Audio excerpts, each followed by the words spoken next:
Welcome to the garden here in Raleigh, North Carolina. In this video, Stephany and I are going to show you some of the tools that almost never make it back into the shed back here. So we have really nice shed, have lots and lots of tools. Some of them come out sometimes, some of them rarely come out, and then a few of them just kind of never go back in there. And if they go back in there, it's like an hour or two and they're back out. So these are the most valuable tools that we have, and we're going to show you like 5, and then we branch off a bit toward 4 and 5, you know, and use different things. I've somewhat used brute force. You know, my size allows me to, you know, just kind of brute force things a lot of times, where if you're not as physically strong or whatever the case, you know, there may be other, you know, tools that you would use that I wouldn't, and that's where Steph's opinion comes into play here. I have this trenching shovel is number 1, and everybody knows that who's ever watched the channel. This one was about 4 inches longer than it is right now. And I have regular shovels. I have flat shovel. I got grain shovel. I've got edging shovel. I've got all kinds of shovels. There's no shortage of shovels here. Almost no shovel ever comes out. If I'm not using this thing, Steph's using it. She's adopted it, just, you know, same as me. I can't find one with this exact bend in it. I really would like to. This one is about, gosh, it's close to 20 years old. The fiberglass handle is completely fractured all to bits on it. I expect it to break any day now. And it's about 6 inches shorter. But this thing is just fantastic because I can dig holes faster with this than I ever could with a regular wide shovel. And the reason for that is the shovel's this wide, you can't stick it in the ground very much, even with my weight and size and physical ability, even when I was much younger. And I found that I could take this thing and just sink it in the ground in the same spot. I'd pull out a smaller chunk of soil at the time is coming out of the hole, but it still ends up being much, much faster being able to put the shovel in deeper into the hole right out of the gate. And so I use this thing just nonstop, and I've worn this much of it off over time. The other thing I don't like about some of the other ones that are being sold is they have a point this way, okay? I actually would prefer, this one has, the way it's worn, it has this little middle spot in it where it actually will cut a root. And so that's been quite valuable as well. I don't want one with a point on it. We're going to link all these tools down below. Again, it won't be this exact one. And I bought one that had a point on it, and it's in the garage, it's in the shop, but I don't like it.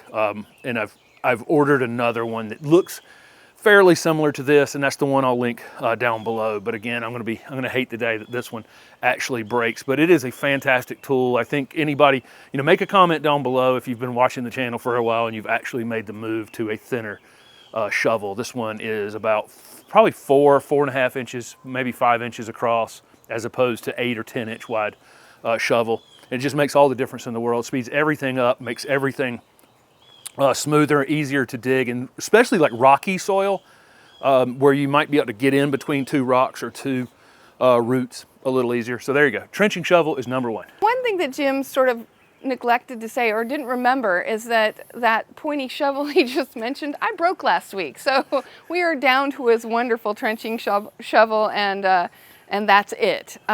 So there you go with that. This one is got to be replaced soon, or else it's nothing for us. So I'm going to talk about this fabulous cart right here. It has a wonderful story. Things have stories for me. Jim always makes fun of me because I like to see things on the sides of the roads. Like I'll see, this time I saw a whole group of tools just sitting on the side of the road. There was a flat shovel, a tall tree pruner, and a few other things, and then this great cart. It's well worn, but I didn't know what I was missing before I got this cart.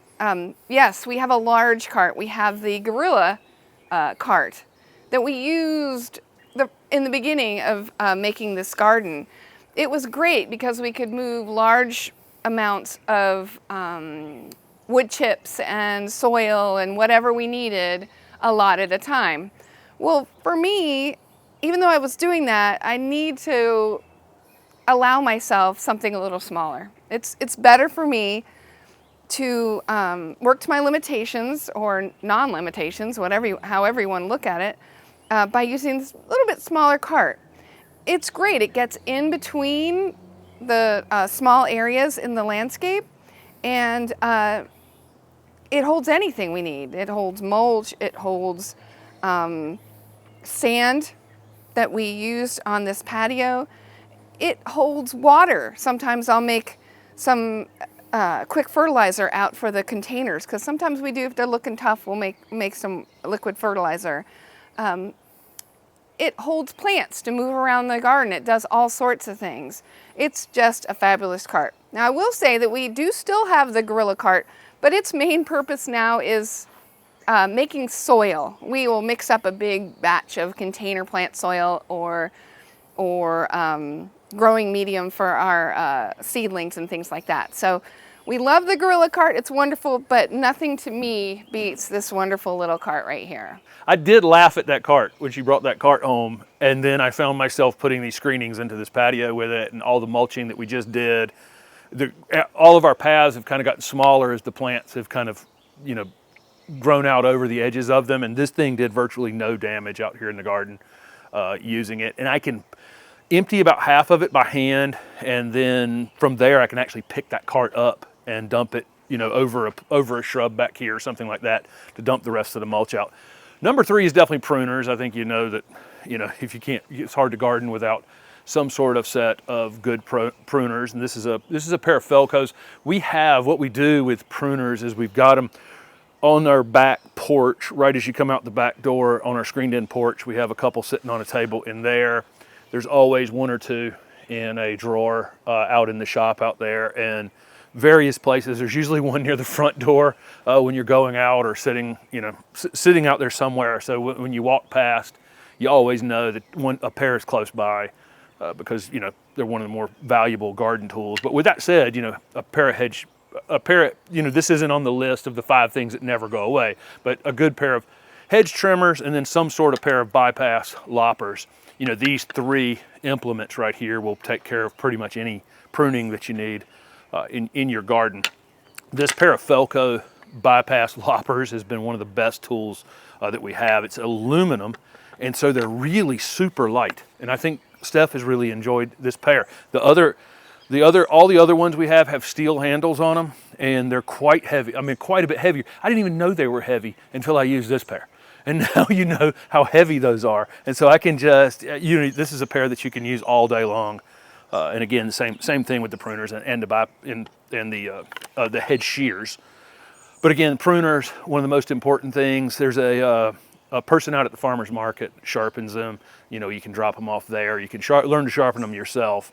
But invaluable tool. Right, so I have a couple of tools that I'd like to talk about. The first is from my family. You know, I have a connection. Everything that connects to my family, I tend to keep. And this is one that I treasure. It is a cultivator and hoe tool, and I use it when I'm planting small plants, sometimes annuals. If it's a little more rugged of a place, it hasn't really had a lot of plants in it. In this landscape at this point, there's not as many uses for this tool because we've done such a great job in getting it ready for all the plants that we put in. But I still treasure it, and it's still a great tool for anyone, especially in its great scale. It's a perfect scale for me. Anyway, and we're going to compare that to the Hori Hori. You guys have probably heard of a Hori Hori. It's a fabulous little tool. It's got 2 sides that are sharp. One is serrated. And one of my favorite things is that it's got measurements on it. I can see how far I'm digging things down, or I can measure amounts of whatever I need to measure. So I kind of like that. Has a bunch of uses. For me, it's for planting annuals and bulbs. I can just pull the soil that we prepared back and pop those bad boys in there, and I'm off to races. So it's a great little tool for that. I can use it for weeding. Mainly, I do hand weeding, but there are a few pesky weeds that have a longer taproot or just a strong set of roots in them that I use this to help me get them out. It's pretty great for that. Also use it for opening containers. It's got this great serration there, and if I have it on me, it's really quick to take care of that as well. Opening, you know, like mulch or whatever bag of whatever we're using. I don't know, it's just a wonderful tool, easy to use, and has, oh, I left one part out. I was dividing perennials this past spring, and this, nothing beats it for dividing perennials. You can set this in there and just sort of cut through the perennials, and then you've got your division done really quickly and easily. It's a great tool for that. So I'm gonna pop in and say, so this was number 4 on our list. For her, it's this little hori knife, which I rarely ever grab. I just tend to use a simple trowel that also has a serrated edge on the edge of it, and so I can do some of the same actions that has, plus it has the measurements on the front of it as well. And you'll see when I plant annuals, I'll just take this trowel, pull back, throw the annual in. She's doing yeah, she's doing the same exact thing with that hori knife. But again, I just have always been comfortable using a trowel, and that's the tool she goes to. And I would say though, you know, it has so many different usage, and there's one thing that it's used for that people do, they prune with it a bit. And I think that a pair of good pruners is a much better way to go on that. So I don't really necessarily agree with pruning with it. I like a nice clean cut unless it's a dead branch. And if it's a dead branch, I'm just going to use anvil pruners anyway. All right, well, I did neglect to say one other use that might be more practical and wonderful than a lot of the other ones. So will you hold that? We're making this patio, and he's got string here, fortunately, because one of the great things about this tool is that it easily, let me just go, can break string. And that's a great ability to have when you're doing gardening, that's for sure, because all of a sudden you need to do something like that and you're scrambling to find a tool. And that one's on your hip. Okay, yeah. We argued over what should be number 5 on the list, and I'll let Steph go first. All right. Well, when I was in college a long time ago, I actually spent the summer doing landscaping, and I'd never seen a shovel hoe before, and it's called other things, but I call it a shuffle hoe because it kind of shuffles across and through the soil.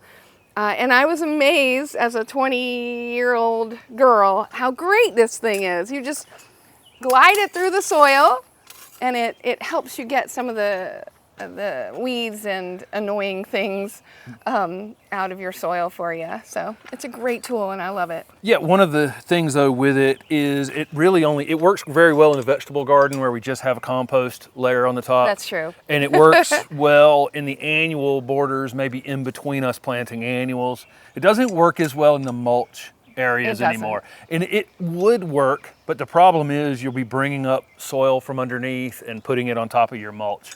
And so it has a narrower use in the garden than it did, but it's fantastic in the vegetable garden. So that's why he doesn't pick it. Yeah, right. I cling to it though, I love it. Right. And last up for me is a garden rake. And this garden rake is almost as old as that trenching shovel that I showed you earlier. It's actually all bent up.